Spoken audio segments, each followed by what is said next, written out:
Hello friends, good afternoon. मैं प्रीति प्रजापति स्वागत करती हूँ आपके अपने YouTube channel all in one study point पर।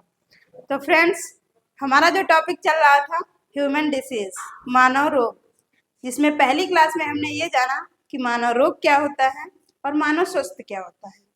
उसके बाद में हमने उनका जो है वर्गीकरण देखा कि किस तरीके से हम मानव में रोगों का अध्ययन करते हैं, जिसमें पहली क्लास में हमने बैक्टीरियल डिजीज पढ़े थे और कल की क्लास में हमने स्टार्ट कर दिया था वायरल डिजीज यानी विषाणु जनित रोग, जिसमें 2 से 3 हमने देख भी लिए थे कि कौन कौन से विषाणु जनित रोग हैं।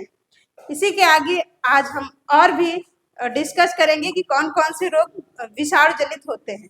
इसके बाद में फंगल डिजीज और प्रोटोजोल डिजीज भी देखेंगे और फिर उसके बाद में आपका अनुवांशिक रोग, और इस तरीके से आपका रोग का चैप्टर 4 से 5 क्लास में फिनिश होने वाला है। तो आज है तीसरी क्लास और हम पढ़ेंगे वायरल डिजीज के बारे में। क्या पढ़ने वाले हैं? वायरल डिजीज के बारे में। तो कल हमने पढ़ा था डेंगू और चेचक, डेंगू और स्मॉल पॉक्स के बारे में पढ़ चुके थे। अगली डिसीज है एड्स। क्या बोलेंगे? AIDS, acquired immuno deficiency syndrome. जो एड्स बीमारी है इसका फुल फॉर्म क्या हो जाएगा? Acquired immuno deficiency syndrome. Acquired क्यों लिखा है? क्योंकि ये जन्मजात नहीं है, यानी कि जन्म के बाद में इसको हम एक्वायर्ड करते हैं, जन्म के बाद हो जाती है बीमारी, तो इसको नाम देते हैं एक्वायर्ड। और आई से इम्यूनो, डी से डिफिशियंसी, एस से सिंड्रोम। इम्यूनो का मतलब होता है प्रतिरक्षा। क्या बोलेंगे? प्रतिरक्षा। डिफिशियंसी का मतलब होता है कमी। और सिंड्रोम क्या मतलब? सिंड्रोम का मतलब है कि जब एक साथ बहुत सारी बीमारियों का या बहुत सारे लक्षणों का दिखना क्या कहलाता है? सिंड्रोम कहलाता है। कई विशेष रोगों का एक समूह क्या कहलाता है? सिंड्रोम कहलाता है। तो इसमें क्या होता है? एड्स जो है, एड्स का वायरस कौन सा होता है? तो एड्स का वायरस होता है HIV। यानी कि हम ये कह सकते हैं कि जो एड्स है ये बीमारी है और HIV क्या है? इसका वायरस है। तो HIV पहले जो है बॉडी में पहुंचेगा, उसके बाद में एड्स का रूप धारण कर लेगा, यानी एड्स बीमारी हो जाएगी, जिसमें क्या होगा? इम्यूनिटी की डिफिशियंसी हो जाएगी, यानी कि इम्यून सिस्टम कमजोर हो जाएगा। और आप जानते हैं अगर शरीर में इम्यून सिस्टम कमजोर हुआ तो एक से अधिक यानी कई सारी बीमारियां एक साथ आ जाएंगी और उसी को हम नाम दे देते हैं सिंड्रोम। क्या नाम देते हैं? सिंड्रोम। तो एड्स जो है, पहली बात तो एड्स का फुल फॉर्म याद रखेंगे, एक्वायर्ड इम्यूनो डिफिशियंसी सिंड्रोम। दूसरी बात ये है कि जो एड्स है वो HIV के कारण होता है, ह्यूमन इम्यूनो डिफिशियंसी वायरस के कारण। HIV का फुल फॉर्म क्या होगा? Human immuno deficiency virus. Human immuno deficiency virus के कारण क्या हो जाता है? एड्स बीमारी हो जाती है। याद रखेंगे जो आपका HIV वायरस है ये रिट्रो फैमिली का सदस्य है। कौन से? रिट्रो फैमिली का सदस्य है। और साथ ही साथ याद रखेंगे यह जो है RNA वायरस है। कैसा? RNA वायरस है। इसका मतलब क्या हुआ कि इसमें जो न्यूक्लिक अम्ल होता है वो क्या होगा? RNA होगा, या हम कहें जेनेटिक मटेरियल क्या होगा? RNA होगा। तो RNA जेनेटिक मटेरियल वाले वायरस की खासियत होती है कि वो क्या करता है? अपनी नई नई प्रतिलिपियां तैयार करता रहता है। इसीलिए RNA वायरस जो है इसके खिलाफ कोई भी वैक्सीन बनाना बहुत ही कठिन हो जाता है, क्योंकि ये अपने रूप जो है बदलता रहता है या अपनी नई नई प्रतिलिपियां तैयार करता रहता है। तो याद रखेंगे एड्स HIV के कारण होता है और HIV जो है ये रिट्रो फैमिली का सदस्य है और साथ ही साथ ये जो है एक RNA वायरस है। HIV कैसा वायरस है? RNA वायरस है। मतलब इसमें जो न्यूक्लिक अम्ल होगा या हम कहें जेनेटिक मटेरियल होगा वो क्या होगा? RNA होगा। अगली बात है प्रतिरक्षा तंत्र कमजोर होता है, यानी कि इम्यून सिस्टम कमजोर कर देता है आपका यदि एड्स हो गया है तो। अगली बात है ये कि एड्स कैसे कैसे फैलता है एक से दूसरे में। तो एड्स में क्या है?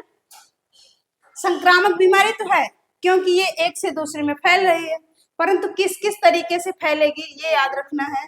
तो असुरक्षित यौन संबंध यानी कि आप जो है अनप्रोटेक्टिव जो है सेक्सुअल इंटरकोर्सेस के थ्रू ये फैल सकता है मेल से फीमेल में और फीमेल से मेल में। इसके बाद में इन्फेक्टेड सुई निडल का प्रयोग आप कर रहे हैं, इन्फेक्टेड है यानी किसी पेशेंट से आपने अगर यूज की है तो हो सकता है फैल जाए, HIV फैल सकता है। अगला है इन्फेक्टेड ब्लड डोनेट करने से, संक्रमित खून से भी क्या होगा, ये HIV वायरस फैलेगा। इस तरीके से यदि माँ से बच्चों में फैलता है यानी कि अगर माँ संक्रमित है तो वो अपने बच्चे को ब्रेस्ट फीडिंग करा रही है तो उससे बच्चे में भी फैल सकता है। तो असुरक्षित यौन संबंध यानी सेक्स के दौरान मेल से फीमेल में, फीमेल से मेल में हो सकता है। इन्फेक्टेड नीडल का प्रयोग कर रहे हैं आप तो भी ये क्या होगा, HIV यानी एड्स फैलेगा। और यदि इन्फेक्टेड ब्लड डोनेट कर रहे हैं तब भी क्या होगा, ये एक जो ये आपका एड्स है ये संचारित होगा यानी कि फैलेगा। और माँ से बच्चे में यदि माँ को एड्स है और वो बच्चे को ब्रेस्ट फीडिंग करा रही है तो भी क्या होगा, जो बच्चे में भी एड्स हो सकता है। बाकी के किसी भी तरीके से ये एड्स नहीं फैलता है। जैसे आप उस एड्स वाले व्यक्ति से, एड्स पॉजिटिव व्यक्ति से क्या कर रहे हैं, आप हाथ मिला रहे हैं, उसके साथ बैठ करके बातचीत कर रहे हैं, उसका जूठा खाना खा रहे हैं, उसके कपड़े पहन रहे हैं, फिर भी ये एड्स नहीं फैलेगा। सिर्फ किससे किससे फैलेगा, तो असुरक्षित यौन संबंध से फैल सकता है और संक्रमित सुई के माध्यम से या फिर संक्रमित ब्लड, और साथ ही साथ यदि माँ में बच्चे में आ रहा है तो इसका मतलब है माँ भी पॉजिटिव है तो बच्चे में आ सकता है। किस किस तरीके से नहीं फैलेगा, तो एड्स जो है जूठा खाने से या फिर हाथ मिलाने से या फिर पास में बैठने से एड्स नहीं फैलता है। अगला है इसमें लक्षण क्या होते हैं, तो सिर दर्द कॉमन सी बात है, कोई भी रोग हो सिर दर्द बुखार आता ही है, बुखार इसमें भी बहुत तेज आएगा, जोड़ों में दर्द होगी, गले में सूजन आ जाती है और मुंह में छाले पड़ जाते हैं, फिर क्या होता है छाले फूट जाते हैं, छालों से ब्लड भी आ जाता है। साथ ही साथ उल्टी और दस्त भी होते हैं और उल्टी दस्त के कारण यहाँ पर पानी की कमी भी हो जाएगी और वजन में कमी आएगी, शारीरिक वजन कम हो जाएगा, साथ ही साथ जननांगों पर दाने भी आना शुरू हो जाते हैं। तो ये एड्स जो है एक खतरनाक बीमारी है और इसके कोई भी अभी तक इलाज नहीं है। टेस्ट के लिए क्या किया जाता है, तो टेस्ट याद रखेंगे, एक प्राइमरी टेस्ट है, कैसा टेस्ट है, ये प्राइमरी टेस्ट है, प्री टेस्ट है, एलिजा, क्या बोलते हैं एलाइजा या फिर एलिजा, एलाइजा या फिर एलिजा, जिसका फुल फॉर्म क्या होगा, ई से एंजाइम, एल से लिंक्ड, आई से इम्यूनो, एस से क्या होगा सॉर्बेंट और एस से एंजाइम लिंक्ड इम्यूनो सॉर्बेंट एसे। फिर से बोलेंगे एंजाइम लिंक्ड इम्यूनो सॉर्बेंट एसे। ये कैसा टेस्ट है, ये प्री टेस्ट है, प्राइमरी टेस्ट है, ये कन्फर्मेटरी टेस्ट नहीं है। कहने का मतलब इस टेस्ट के बाद में ये पता नहीं लगाया जा सकता है कि जो व्यक्ति है वो एड्स पॉजिटिव है या फिर निगेटिव है। उसके लिए एक टेस्ट किया जाता है वेस्टर्न ब्लॉटिंग टेस्ट, क्या बोलेंगे वेस्टर्न ब्लॉटिंग टेस्ट, जो कि कन्फर्मेटरी टेस्ट है। इससे क्या होगा, कन्फर्म हो जाता है कि व्यक्ति जो है पॉजिटिव है या फिर निगेटिव, एड्स पॉजिटिव है या फिर एड्स निगेटिव। इसके लिए कन्फर्म करने के लिए कौन सा टेस्ट करते हैं, तो वेस्टर्न ब्लॉटिंग टेस्ट करते हैं। प्राइमरी टेस्ट कौन सा है, ELISA, enzyme linked immunosorbent assay. इतनी बातें इसमें याद रखनी है कि एड्स जो है इसका फुल फॉर्म क्या होता है, कौन से वायरस से होता है, फिर ये कैसे कैसे फैलता है और इसके लिए टेस्ट कौन से होते हैं, ये बातें एड्स में याद रखनी है। आगे बढ़े, अगली बीमारी का नाम है चिकन पॉक्स, छोटी माता, क्या बोलेंगे चिकन पॉक्स या फिर छोटी माता। कल जो हमने पढ़ा था चेचक वो था स्मॉल पॉक्स, चेचक स्मॉल पॉक्स, चेचक स्मॉल पॉक्स, और ये है छोटी माता। तो ये किसके कारण होता है?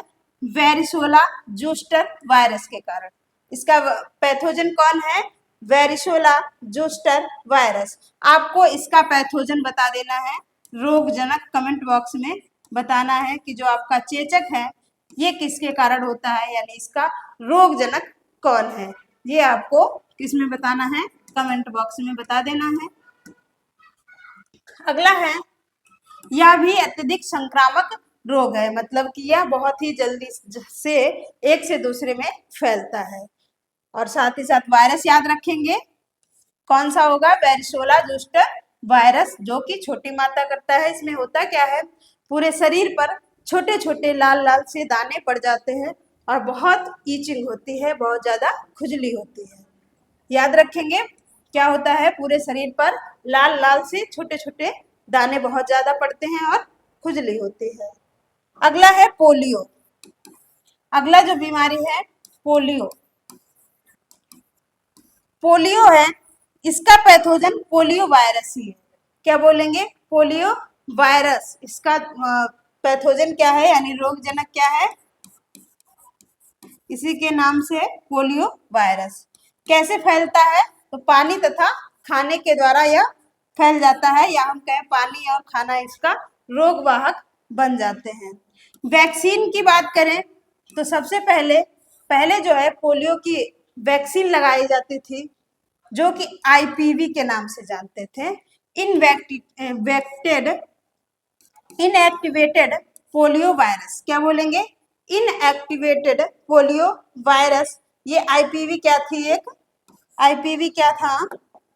ये पहले वैक्सीन थी। फिर क्या हुआ? इसकी खोज की बात करें तो इसकी खोज जॉन ई साल्क ने की थी। जॉन साल्क ने क्या किया था? आईपीवी की खोज की थी, इनएक्टिवेटेड पोलियो वायरस, आईपीवी की खोज की थी। उसके बाद में जो आज तक आती है ड्रॉप एक आती है ओपीवी। क्या बोलेंगे? ओपीवी, ओरल पोलियो वैक्सीन, जिसको कहते हैं 2 बूंद जिंदगी की। क्या बोलते हैं? 2 बूंद जिंदगी की, 2 बूंद जिंदगी की। ये क्या बच्चों को पिलाई जाती है? बच्चों को पिलाई जाती है ओरल पोलियो वैक्सीन। अगर हम बात करें पोलियो डे की, पोलियो डे कब मनाते हैं? तो 24 अक्टूबर को पोलियो डे भी मनाया जाता है। कब मनाया जाता है? 24 अक्टूबर को पोलियो डे, यानी 24 अक्टूबर को पोलियो के मतलब कि इसके बारे में लोगों को जागरूक किया जाता है कि पोलियो के बचाव क्या क्या है, हम कैसे पोलियो से बच सकते हैं। कब मनाया जाता है? 24 अक्टूबर को। अगला है मम्स। अगली बीमारी का नाम है मम्स, गलसुआ, जो कि बच्चों में ज्यादा देखा होगा आपने। यहाँ पर जो है गाल में सूजन सी दिखती है। इसका जो वायरस है पैरामिक्सो वायरस या फिर मम्स वायरस। क्या बोलेंगे? पैरामिक्सो वायरस या फिर मम्स वायरस। इसमें क्या होता है? इसमें लार ग्रंथि, जो कि पैराटिड ग्रंथि, लार ग्रंथियों में 3 प्रकार की लार ग्रंथियां होती हैं, जिसमें पैराटिड ग्रंथि में क्या होता है? सूजन आ जाती है। पैराटिड ग्रंथि जो कि यहाँ पर होती है, इसमें क्या होता है? सूजन आ जाती है, और इसी के कारण क्या होता है? आपका गाल सूज जाता है, यानी ये बच्चों में अधिक पाया जाता है मम्स रोग, गलसुआ रोग। अगली बीमारी है मीजल्स या बोले खसरा। क्या बोलेंगे? खसरा। खसरा जो है ये रूबेला वायरस के कारण होता है। इसका रोगजनक कौन हो जाएगा? रोगजनक खसरा। खसरे का रोगजनक कौन हो जाएगा? Rubella virus. क्या बोलेंगे? Rubella virus. यह किसके द्वारा फैलता है? तो वायु के द्वारा फैलता है। याद रहे, वायु के द्वारा फैलने वाले जितने भी रोग हैं बहुत ही खतरनाक होते हैं, यानी बहुत ही जल्दी से एक से दूसरे में फैल जाते हैं। तो याद रखेंगे यह वायु के द्वारा फैलता है, यानी रोग वाहक जो है इसका वायु हो जाएगा। त्वचा संक्रमित रोग है, यानी इसमें भी क्या होता है? पूरी त्वचा पर यानी पूरे शरीर में लाल लाल से दाने पड़ जाते हैं, पूरा शरीर एकदम से लाल हो जाता है और खुजली पड़ती है। त्वचा संक्रमित होती है किससे? खसरे से। वैक्सीन की बात करें तो इसके एक ट्रिपल वैक्सीन है, MMR। क्या बोलेंगे? MMR। एक M से क्या होगा? मीजल्स, दूसरा M मम्स और रूबेला। क्या बोलेंगे? मीजल्स, मम्स और रूबेला। ये 3 बीमारियों के लिए एक इंजेक्शन यानी एक वैक्सीन लगाई जाती है, MMR। आगे बढ़े, अगला है हेपेटाइटिस। क्या बोलेंगे? हेपेटाइटिस। हेपेटाइटिस की बात करें तो ये कई प्रकार का होता है, जैसे कि हेपेटाइटिस ए। जो हेपेटाइटिस ए है, ये हेपेटाइटिस ए जो है इसका वायरस क्या होगा? तो hepatitis A virus. A virus. ऐसे ही हेपेटाइटिस बी हो रहा है तो हेपेटाइटिस बी वायरस के कारण होगा। इसका मतलब ये है कि हेपेटाइटिस ए बीमारी हेपेटाइटिस ए वायरस के कारण, हेपेटाइटिस बी बीमारी हेपेटाइटिस बी वायरस के कारण, ऐसे ही हेपेटाइटिस सी बीमारी हेपेटाइटिस सी वायरस के कारण, और डीई भी ऐसे ही होंगे के कारण हो सकता है। कहने का मतलब हेपेटाइटिस 5 प्रकार का होगा और यही 5 प्रकार के वायरस भी होंगे। किसको प्रभावित करेगा? मेनली जो है आपका यकृत प्रभावित होता है इससे। हेपेटाइटिस से क्या होता है? यकृत में सूजन आ जाती है, यकृत की कोशिकाएं नष्ट हो जाती हैं, और यहाँ पर क्या होता है? पित्त वर्णक जो कि आपका यकृत बनाता है, बाइल जूस, इसकी अधिकता हो जाती है। आप जानते हैं जो पित्तरस है इसमें बिलीरुबिन वर्णक पाया जाता है। बिलीरुबिन, बिलीरुबिन क्या होता है? वर्णक पाया जाता है, और यहाँ पर बिलीरुबिन की अधिकता हो जाती है जो कि पीले कलर का होता है, और यही पीला कलर जाकर के सभी यानी कि आंख और नाखून में जम जाता है, दिखाई देने लगता है, और इसी से क्या हो जाता है? पीलिया रोग हो जाता है। क्या हो जाता है? पीलिया हो जाता है, जिसमें ब्लड की कमी भी हो जाती है। क्या क्या लक्षण दिखाई देंगे? तो मितली यानी घबराहट, उल्टी, भूख ना लगना, थकान, ये क्या है? पीलिया उसके जो है आपके हेपेटाइटिस के लक्षण हो जाते हैं। अगला है इससे पीलिया भी हो सकती है, यानी कि अगर ज्यादा दिनों तक आपको हेपेटाइटिस रहा तो क्या होगा? बिलिरुबिन की अधिकता हो जाएगी और जॉन्डिस भी आपको हो सकता है। हेपेटाइटिस बी गंभीर बीमारी है, यकृत कैंसर भी हो सकता है। यदि हेपेटाइटिस बी आपको हुआ है तो इससे क्या होगा? यकृत में क्या होगा? लीवर में कैंसर यानी लीवर कैंसर भी हो सकता है। किससे? हेपेटाइटिस बी से। अगला है हेपेटाइटिस डी। यह तभी होगा जब हेपेटाइटिस बी हो चुका होगा। यदि हेपेटाइटिस डी आपको है, इसका मतलब हेपेटाइटिस बी आपको हो चुका है एक बार, या हम ये कहें अगर हेपेटाइटिस बी हो चुका है तो हो सकता है, संभावना है कि हेपेटाइटिस डी भी हो। तो डी जब ही होगा जब बी हो चुका होगा। क्या बोलेंगे? हेपेटाइटिस डी होने का मतलब ये है कि आपको हेपेटाइटिस बी हो चुका है। हेपेटाइटिस डी ऐसे नहीं हो सकता जब तक कि हेपेटाइटिस बी ना हुआ हो। तो इस तरीके से जो आपका हेपेटाइटिस था ये 5 प्रकार का था, और 5 प्रकार के वायरस के कारण होता है। अंग कौन सा प्रभावित होता है? तो आपका लीवर प्रभावित होता है। अगला है स्वाइन फ्लू। क्या बोलेंगे? Swine flu. इसका वायरस H1N1 वायरस। क्या बोलेंगे? स्वाइन फ्लू का वायरस H1N1 वायरस के कारण होता है, और इसका वाहक क्या होगा? वेक्टर क्या होगा? तो सुअर के कारण, यानी सुअर ने आपको काटा है या फिर कभी कभी आपके हाथ को चाटा है या इस तरीके से, तो उसके मुख में कौन सा वायरस होगा? H1N1, जिसके कारण क्या हो जाएगा? स्वाइन फ्लू हो जाएगा। क्या होता है इसमें? तो शरीर में कैल्शियम की मात्रा जो है कम हो जाती है। स्वाइन फ्लू में क्या होता है? कैल्शियम की मात्रा कम हो जाती है। इसी तरीके से है आपका बर्ड फ्लू। स्वाइन फ्लू और बर्ड फ्लू के वायरस जो है यानी पैथोजन हमेशा पूछा जाता है, तो याद रखेंगे स्वाइन फ्लू में है H1N1, परंतु बर्ड फ्लू में है H5N1। क्या बोलेंगे?